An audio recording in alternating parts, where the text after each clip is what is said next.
Shen, Jarvan 4 coming out here, Diana, Nasus, they're not messing around. This is obviously two teams that know exactly what they want to ban out against the other. Yeah, they know what their targets, they know what they have in mind, and they know what they would like to accomplish with this particular matchup. A number of champions we've seen a few times today already, Jarvan, Shen, Diana, to say the least. So we'll see how, you know, the matchups goes, but interesting to see that Thresh is banned out. Dude, the new player for Against All Authority, but Dragonborns, they've done their research. They know his champion pool, they know what he plays, and they're not comfortable dealing with that initiation power that Thresh has. Well, let's see what Against All Authority go for here, first of all. Coming into last week's play, Freddy's most played champion was Renekton earlier on, but with that Nasus taken out of there, with no Jarvan for the jungle, Volibear, and probably much an expected choice. Not too surprising at all. He is one of sort of the high-tier junglers at the moment. I do want to mention that both Elise and Karthus are available as well. And I was going to say Kayle because Schleyer ran it the last time they played. So there's a number of picks that are still free. In terms of the AD carries, Nono still has Ezreal available. It has been his go-to champion. So we'll see if he decides to pick that one up. But with Volibear in the jungle, it's just, you know, is really, really strong. His early game is very powerful. The healing that he gets from his passive really can turn team fights around, especially at these low levels. The Dragonborns may be learning from past mistakes. It was intervention that cost them the game against All Authority last time. Maybe they're going to pick him up this time. Well, we've had Zyra here picked up as well, which, you know, for some other teams, Giants in particular, you look at that Zyra and say, well, support or mid lane, possible. But to be honest, in the Dragonborns lineup, you'd almost definitely say that that was going to the support mover. I completely agree with that, and for a number of reasons. First and foremost, we've seen Shushay playing Kayle in the past. He tends to build her very AP heavy, going for the burst damage to instantly kill somebody with that Reckoning and then some splash damage. Just some notes, the Nash's Tooth is a little bit more expensive because we are playing on patch 3.5. It is live with the game server that we're playing on. Meluno had Ghost and Smite as his summoner spells originally, and has since swapped them to Flash Smite. So we may actually see Kayle in the jungle from him if Shushay doesn't take it. Well, let's see what Against All Authority. They were hanging on Tryndamere there for a good while.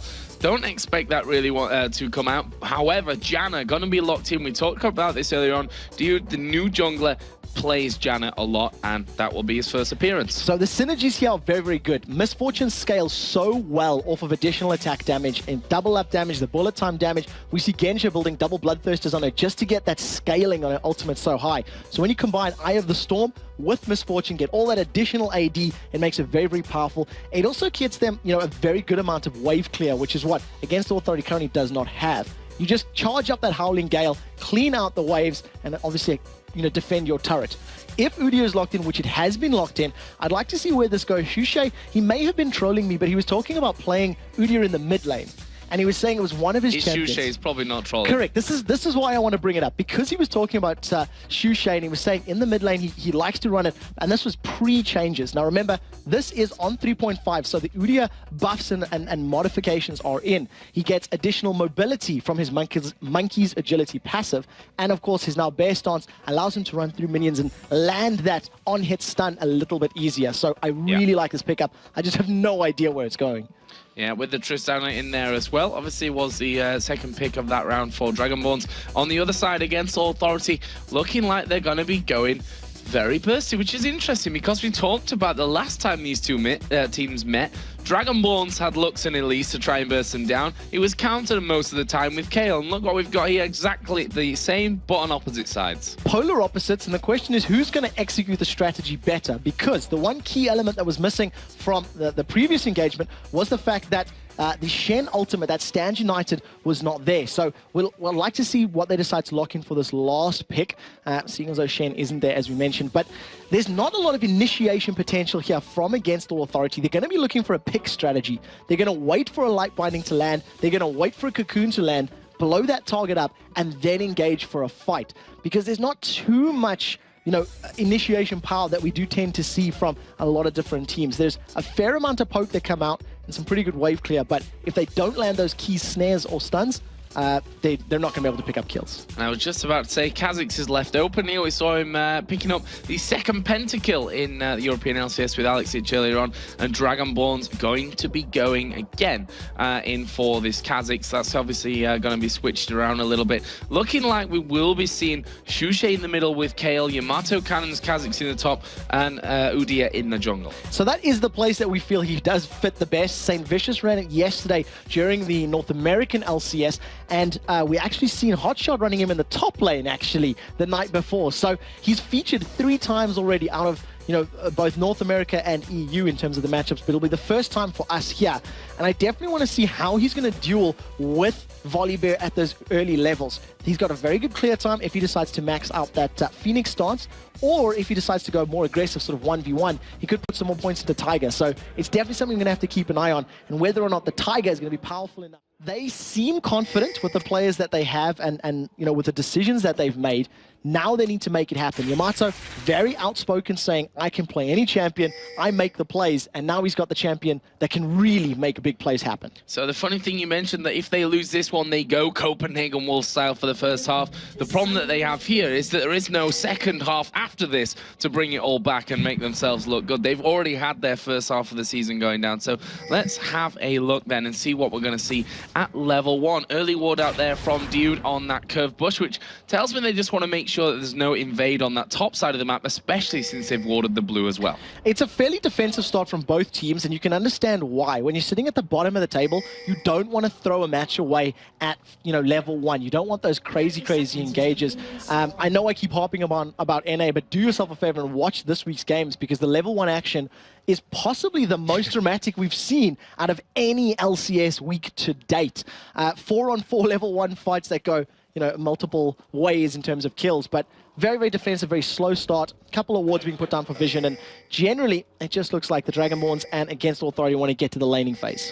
Yeah, it certainly looks that way. Tristan and Zyra are on the top side of the map here for Dragonborn, so it looks like they will be initiating that lane switch, as down in the bottom by the tri-bush, Dude actually put down his pink ward and got rid of the ward there that was put down earlier on by Dragonborn. So he just wanted to check that they not put an early ward in there and that they were coming for that late invade. It's a really nice little pink wall, a pink battle, which we've heard a number of supports talking to us about, because you've already changed the gold in favor of your team a little bit. You've denied vision, you've also gained a little bit of gold, and you've placed your own vision down. So it's a very small lead, but that's what this game is about, creating those small advantages.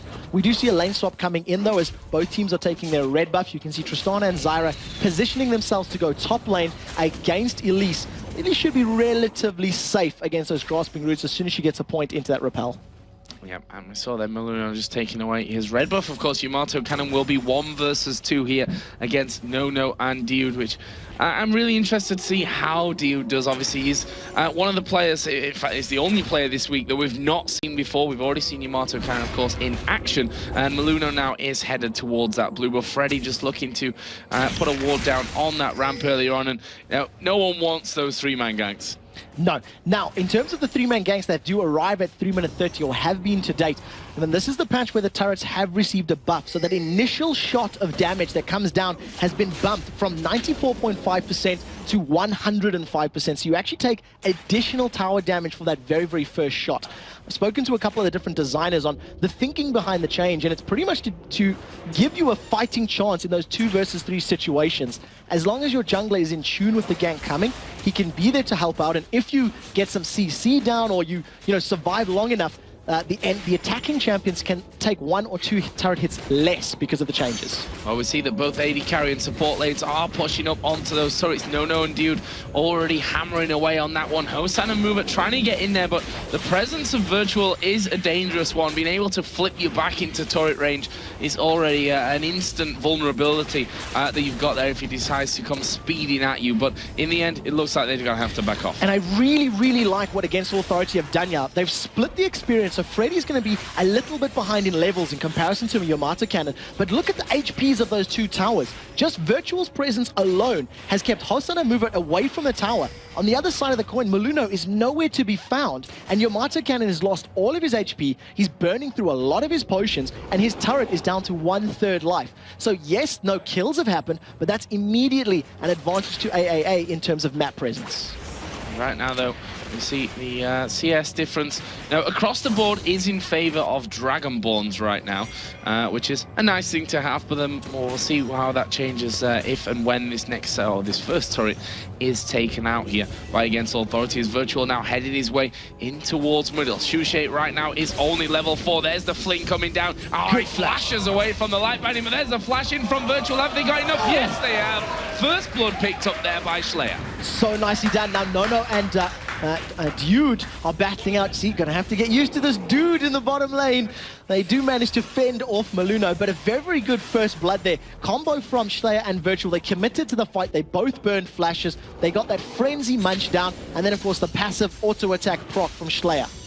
Really, really nicely done as Maluno comes into middle. He wants to make sure that that CS doesn't go to waste here, and he'll gladly be taking that of his own. He did get that Spirit Stone in before he went home and then came down to the bottom to defend. But again, Yamato kind of finds himself all alone in this bottom lane. Nono just going to try and zone him out completely. He's going to go in aggressive, gets a couple of auto attacks off, but the first turret of the game will fall here in favor of Against All Authority with that first blood. Brilliant start. Now, because of Virtual's presence in the mid lane, you've seen just at the top there, as Hosen and Movement had a little bit more time to pressure the top lane tower, they've got it down to about a third, and they're going to be looking to pick it up in the next 1 or 2 waves to balance out that loss. If Nono and Dude can get themselves in position to defend, they may actually hold that top lane tower a little bit longer.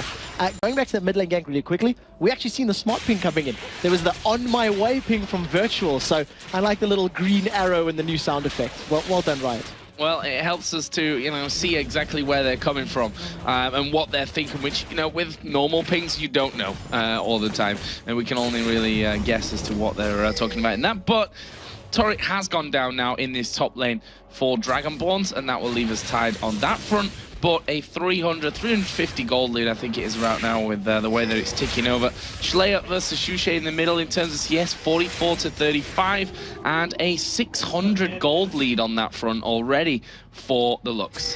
It's pretty much just that kill that's separating these two teams in terms of the gold. Dude, once again with the pink ward down, he's already showing some vision dominance in his first matchup here at LCS. His AD carries a little bit behind in CS, but it's nothing to write home about right now. And the teams are very, very even. We haven't seen too much jungle pressure outside of really holding the lane from both Virtual and from Maluno. So, and the first blood. Yeah, well, and the first blood. Very, very, very good point. But it's not as aggressive as we've been seeing from the other matches. Maluno trying to catch Dude, though. Yeah, and he's going to bust out the bear stance once again to try and get in there. But as he comes through, Nono is actually there as well. Does put the stun down on towards Diode, but they just turn around, put as much back as they can because Dragonborns are going for Dragon. Now take a look at the vision here for Against All Authority. They know this is going on. It's going to be a 4 versus 4 because Elise is missing. But once Kale joins the party, it will be 5 on 4. Can Dragonborns pick up any kills? They jump in towards Diode there. The Howling Gale actually knocked Hosan back quite a lot, and he's taking a lot of damage here from Misfortune and Janna. There comes the laser. Slayer manages to take down Hosan. Now the exhaust comes in onto Yamato, and he gets knocked up in the air as well. The flash is coming out. Virtual starts to charge in. Well, that will be a 1 for 0. But look at this. Against All Authority turn back around to Dragon. There are 2 pink wards right on top of each other just to be sure about that they can see it as the grasping roots do land onto Slayer. Will he get charged down here? Maluno is going in there. He does have smite available, but there is the light binding, gets knocked up. Can they finish off? He's very low. Flash in from Nono. He will secure kill number 3 for Against All Authority. They're very low here and they don't want to risk Dragon. Vision is king here, and Against All Authority proving that by knowing where your opponents are and what they are doing, you can win that engagement. They went on Dragonborns at the right time. They prevented the Dragon from being taken down, and they got 2 kills. Slayer might be caught out though. We saw Shushay coming in from the side, is now level 6, so does have that intervention available to keep himself or a fellow teammate alive for that one, as we are going to see Hosan going in very aggressive. We know him as one of the most aggressive ADs around, to be honest. He's not scared of getting right in there, even if it might mean, the balance of a knife edge in terms of the HP that he comes out with, or doesn't come out with, as the case has been a couple of times. It's interesting to see him rocket jump in as well. Now, that was a safe position to do it in, but you have to watch him. If he does decide to rocket jump into a very aggressive team fight, Nono gets caught by the grasping roots. Virtual wants a fight. Yeah, and he's going to get the fling. Actually, flings move it back from that one. So get rid of all those plants. They don't need any of that extra damage coming in onto them there while they're trying to hold on to this turret. There is bullet time coming out just to clear the wave as much as they can. No is not particularly healthy, doesn't have much mana to write home about either. And they're really scared here by the looks of things against Authority, and how are they going to hold on to this one? Hosan is still burning through those pots. He's got himself quite healthy. Now Dragonborn's showing intent. They want that bottom tower the entirety of this push. We've seen Freddy for a brief glimpse. He's picked up 61 CS to his lane opponent, Yamato Cannon, because he's been untouched and unmoved in that top lane. Hosan and Mover still hanging around, but it does look like the rest of Against Authority have backed off, so they may actually be able to pick the turret up on this push. Same time, we have Freddy pushing that top lane, but Hosan and Mover here with 3 creeps, 3 or 4 still left in there, will pick up the turret lead for Dragonborns. But that doesn't, well, obviously it does help them in terms of gold, but it doesn't bring them back to that level point here at 10 minutes into the game. 13.8 to 12.9. So 1,000 gold pretty much between the two. 1,000 gold between them, and after that dragon fight, Dragonborns, they started that. They wanted Drake, they got pushed out, and they lost some kills, but they put a lot of wards and vision in the area, including those 2 pink wards on Drake, which ends up costing them 250 gold for nothing because of a miscommunication. Somebody said pink Drake, and 2 players did it instead of just 1. So that is a problem. You can see those wards have just timed out, and it now means that Against Authority have positioning and have vision for Drake if they decide to go for it. With both of those bottom lane towers down, it literally just depends on which team groups up quicker to have, you know, their positional advantage on that objective. That is blue buff just being started by Freddy, but given, of course, over to Schleyer in the end. He is 2-0-1 now. I mean, Kale did catch up in the little CS lead that Schleyer had gained, but won't be obviously catching up with the kills as of yet. He's got that Chalice in there, the Fiendish Codex as well, so headed up nicely towards that Athenes from the start here. In terms of the AD carries, 1-0-1 for Misfortune, 0-1-0 for Tristana, and 92, let's call it 80 CS at this point. That equates to BF Sword plus Vamp Scepter compared to just a BF Sword and a Long Sword at this point for Tristana. We'll see when Hosan has enough money to finish off his Vamp Scepter and Bloodthirster, and this is what we were saying with the vision and with knowing where your opponents are. Against the Authority start a relatively safe Dragon. It's going down fairly slowly at the moment, but Nono's finally in range and starts bashing away. And Dragonborns don't even contest. They had very little knowledge of the HP of Dragon, and they didn't want to overextend. Maluno, though, is a little bit deep.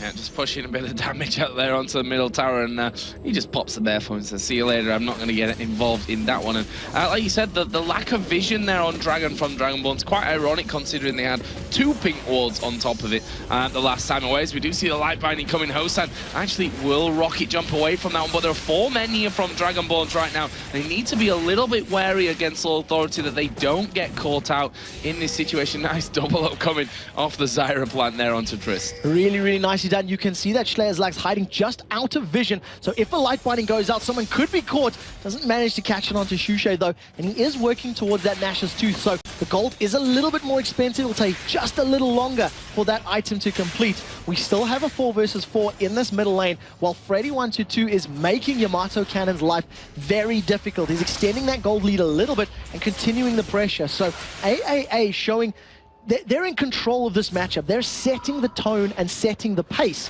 and Dragonborn simply have to react to whatever the predominantly French team are putting down. Yeah, and Freddy can be really happy with his performance so far. 95 to 68 CS in this top lane. Turret is almost gone behind him as well. In front of him, obviously the one behind him on his side has already been taken down earlier on by Hosan and Mover. But he's pretty much causing Yamato Cannon, as you said, to have a real hard time. If you look at the items there, Sorcerer's Shoe, Doran's Ring, the Amp Tome plus the Crystalline Flask, compare that over with the tier and the single longsword, so I can get the word out there for him as well. So going to be a bit of bullet time still for this Kha'Zix, but as he gets a little bit stronger, maybe getting a bit of help there from Udia, who just came up into the lane, that could change how things go. Now, talking about Udia, we were looking at his skill build just a moment ago. Maluno is maxing out that Phoenix stance, so he's going for the AoE clear over any of the other abilities. Currently 2 points into Bear, 2 points into Turtle, and 4 into Phoenix. No points into Tiger stance just yet. So I'd like to see how he decides to max it up.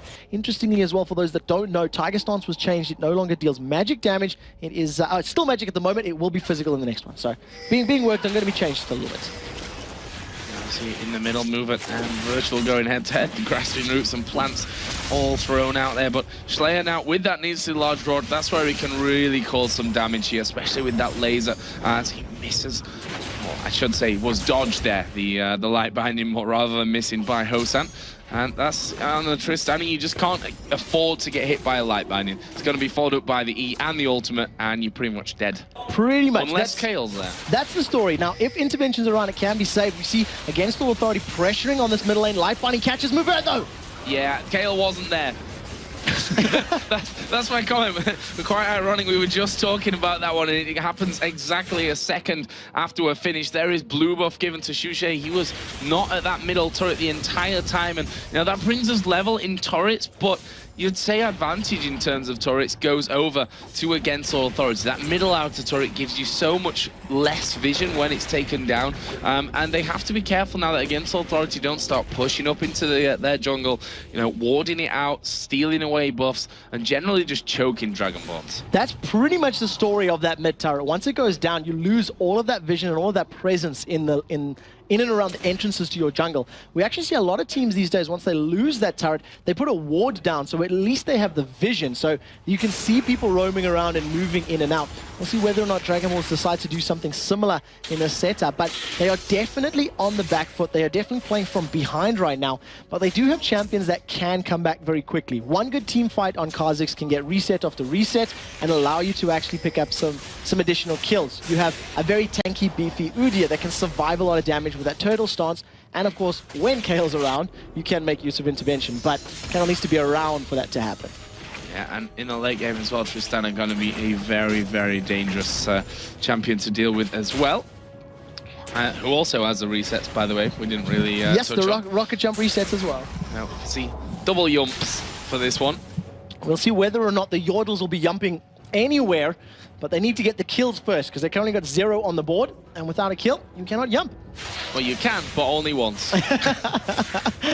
So at the moment, Against All Authority, they've decided to slow down the pressure. They were very aggressive. Freddy runs head first into the bug. What's better? Oh, let's have a look here. Mato Cannon taking a lot of damage. There's a repel. He's going to come down right next to him, and there is the kill from Freddy. Minion's going to be hammering away at him, but that's not going to be enough damage to finish things off. And there was basically Haunting Guys finished Sorcerer Shoes, and he's like, right then, I can have this one. Actually, we did see Mato Cannon stuck there. He thought that he could have that fight. If it wasn't for Freddy having that repel to avoid one more auto attack or one more taste of fear from Yamato Cannon, he would have gone down for sure. Nevertheless, he was able to survive, and in that engagement proving that arachnids are more powerful than insectoids. That's the scientific breakdown to that 1 versus 1 in the top lane at least. And you can see the vision ward in the mid lane, by the way. We just scanned past it, slowly running out, but it was exactly like we said. When you get denied that tower, that is pretty much what you're talking about. There's a lot of wards on the map, actually, for AAA right now. Yeah, and as they should do, they've taken that middle outer turret down. You see the top teams will always do that, as Maluno spots another one coming in there. Dragon is coming up in just a few seconds time, and Against All Authority gonna want to cement their gold lead with the pickup of that Dragon. Shushe is actually on the bottom side of the map. Kha'Zix, though, is headed north to stop that big wave pushing in onto the inner turret, and that should mean, honestly, that Against All Authority have an easy time of picking up Dragon. As soon as he shows himself, which he has just done so, Against All Authority immediately realize that it will be a 4 versus 4 engagement. They have a lot of counter-engage potential if anyone dives onto them. Onono is going to get best done, stanced up by Udyr, but wins the trade convincingly. Yeah, Maluno now having to back away completely. There is a flash cocoon, flashed away from actually by Maluno as well. So both players burning that flash, but in the meantime, Virtual gnawing down there on the Dragon, and that will bring us to 27.6 to 22.7. 5,000 gold lead in place now for Against All Authority. You can see the numbers at the bottom of your screen. Lux to Kale, 1,500 gold difference is literally a needlessly large rod between these two teams. And because of that item advantage, it allows AA to be more aggressive. They're playing this mid lane. They've got a 5-man stack, and Dragonborns are nowhere to be seen. Yeah, and that's a strange thing about this, that Dragonborns decided not to get involved. As Movement going to get hit by the combo. Oh, Kale was comes there. Kale. And that's what we talked about before. If Kale's there, you can be safe from that. But if she's not, you're going to die. That was right on the final hits there. The bullet time being combined in with everything from Lux. But they've taken down that inner turret. And that's what's weird for me, that Dragonborns knew that Dragon was coming up from that one, but in fact they sat back but still lost the inner turret in the middle lane. Yeah, they simply didn't have the numbers to defend that off. Yamato Cannon was pushing the top lane, counter-pushing that massive wave that was there. The rest of the team was still recalling, and they weren't able to get in place to defend it. Against the Authority, burned a lot of ultimates. They didn't secure the kill, but they did get the turret, and that is way more valuable because the middle lane is now only the inhib turret. Right now, it's a role reversal as Dragonborns have a 4-man stack in the mid lane. Cocoon missed, so nobody got caught out, and they're trying to clear these waves, but that huge range on Hosan is allowing him to just bash away on that turret all day long. There's the Janna shield just helping things out. The E comes out of Lux, but that turret will actually fall there. Nicely done by Dragonborns, and now that can always be a risky play against a team that can lock you down. This time it's Maluna that is going to get caught out. Look how many times he's knocked up there with the Howling Gale coming in as well. Intervention there was used by Shushe. Yeah, very good intervention once again, saving the life of his teammates and whatnot. But I'm looking at the champions, and the whole reason that entire engagement happened to begin with is because of Hosan's passive on Tristana. Currently got over 630 range, so he can stay so far away, really stay on the outskirts of the majority of his opposing enemy's abilities and just continue bashing. Once the tower went down though, obviously Dragonborns went a little bit more aggressive, and luckily Nono with that struck passive, he got all the way from the bottom lane up to pick the fight. But nevertheless, they at least trade back and forth, and Dragonborns, they're holding that 5k gold lead at only 5k. It hasn't snowballed further. Yeah, and that's exactly what they need to do. Obviously, bringing it a bit closer would be a great step for them as well, but right now they can be happy that they're not falling any further behind.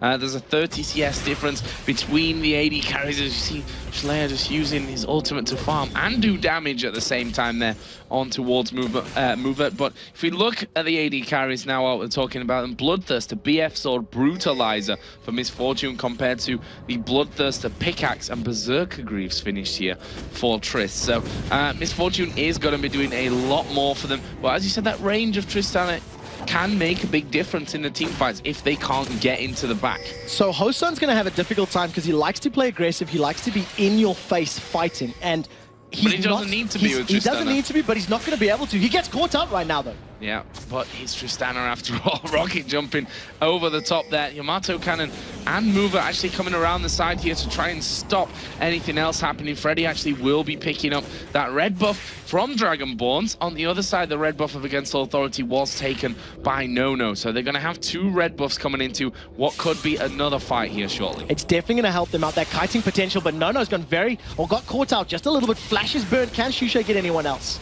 Doesn't look so.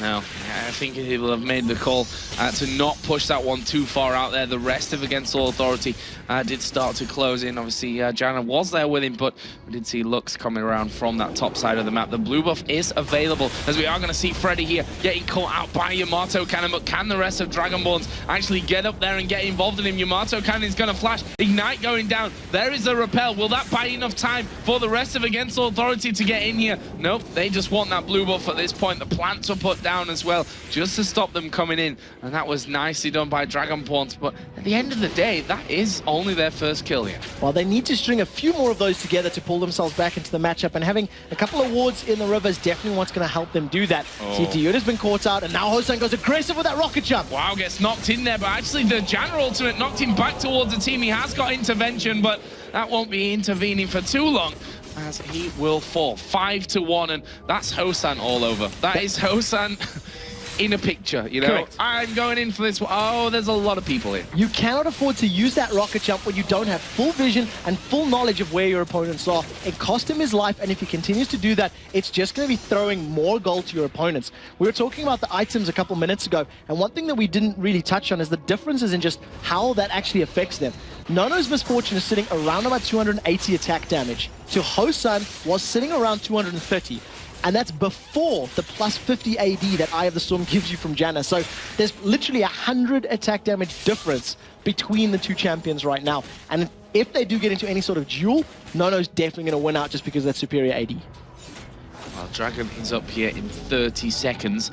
Dragonborns, I don't think have the exact timing on that one. They'll not be too far off because they kind of timed, know, when they came into that middle lane to the inner to that inner turret, how that one went. And there is a ward coming down. So as I said, general timing was there from Dragonborns. Now they're going to have a ward to know exactly when that dragon comes up. The problem that they have here is that Dude is clearing out everything on the top side of the map. So, you know, you can't ever be safe in taking a dragon where Against All Authority aren't there, because they could at the same time be going towards Baron.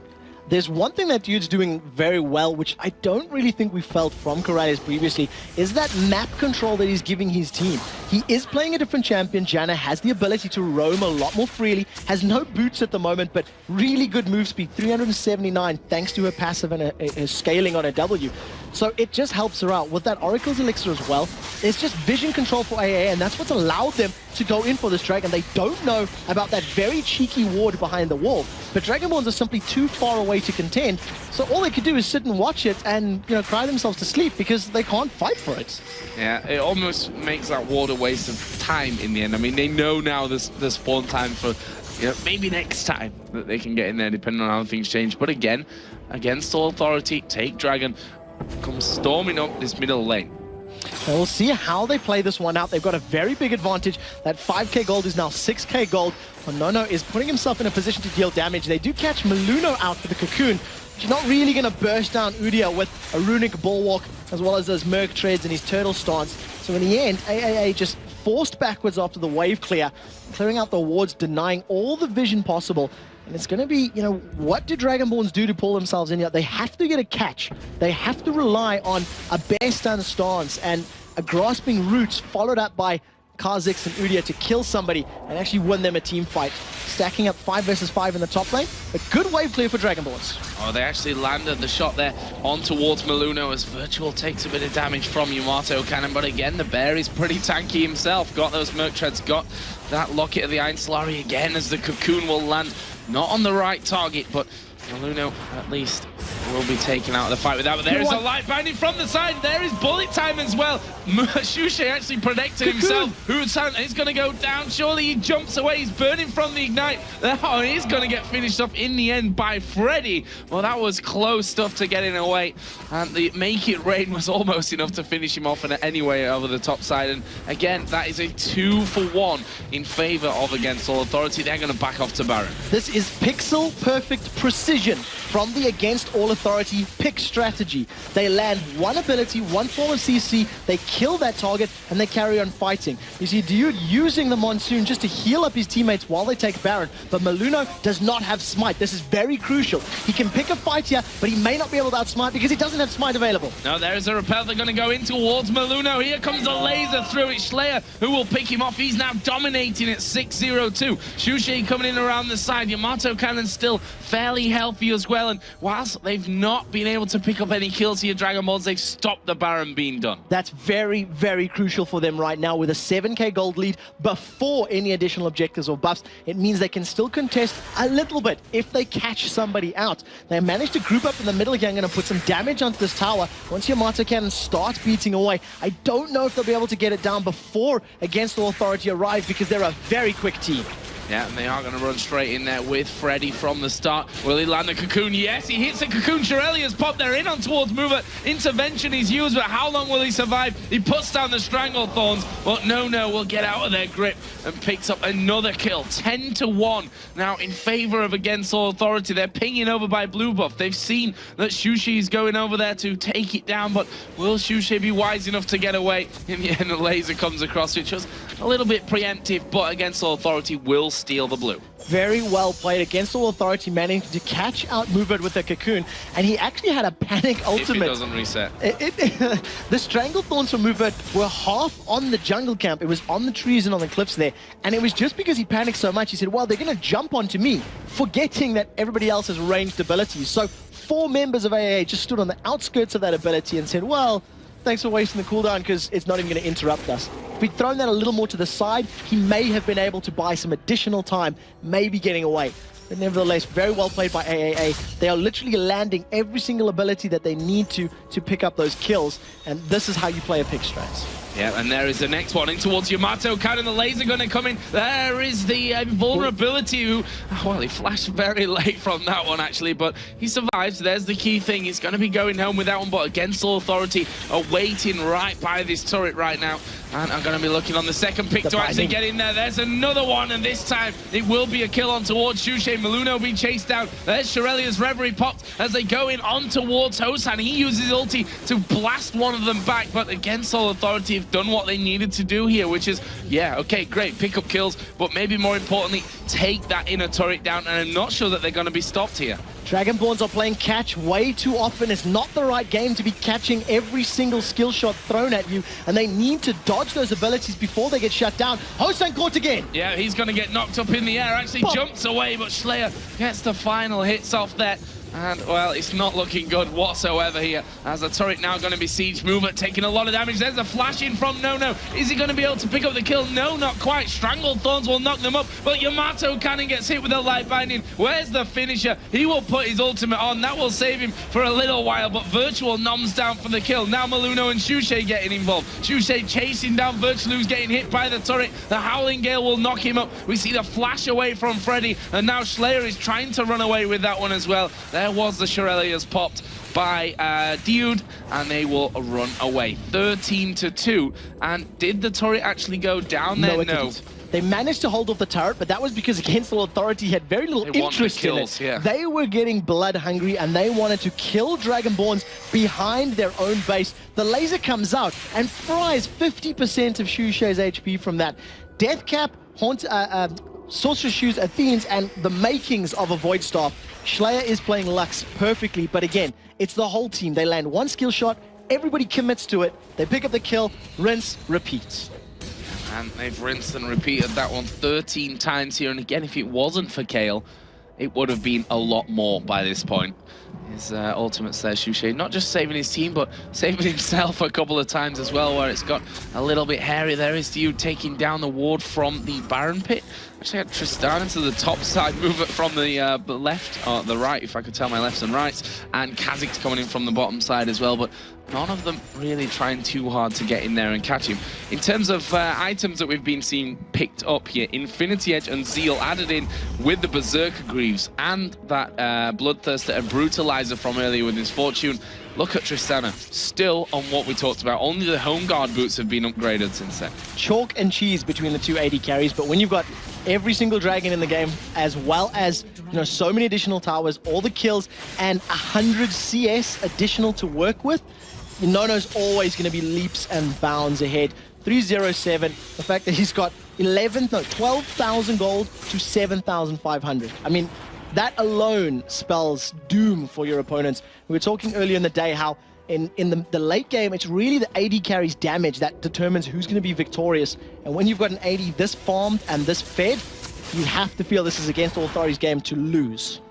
Yep, and the thing is, Kha'Zix, you know, he's gone full-on damage in there as well, so he's not exactly the strongest man in the team. They're going to have to be relying a lot on Shushay, who, you know, to put the intervention in there as well. But the problem is, if he has to use that on someone else, he can't then be used on Yamato Cannons. We are going to see Maluno going, there is the Monsoon, it will knock Yamato Cannon away, but as I was talking about, it takes a lot of damage. Intervention comes in, he's going to dive to Nono. Shushay doesn't have the intervention for himself. They turn around onto Mover, who's going to flash away. Maluno taking damage there in the middle as they pop the Shirelias. The laser comes in, the bullet time comes down. They can't quite get in there to finish off the Udyr, but they're gonna have this inhibitor turret away. The inhibitor itself will fall, and it's a 5 versus 3 right now. 5 versus 2 right now. And Maluno and Move Up between them honestly are not gonna be that scary for Against All Authority. They may look to get in here for the win. First Nexus turret gonna be started off. Actually, no, going right in. There's the repel. They managed to take down Move It.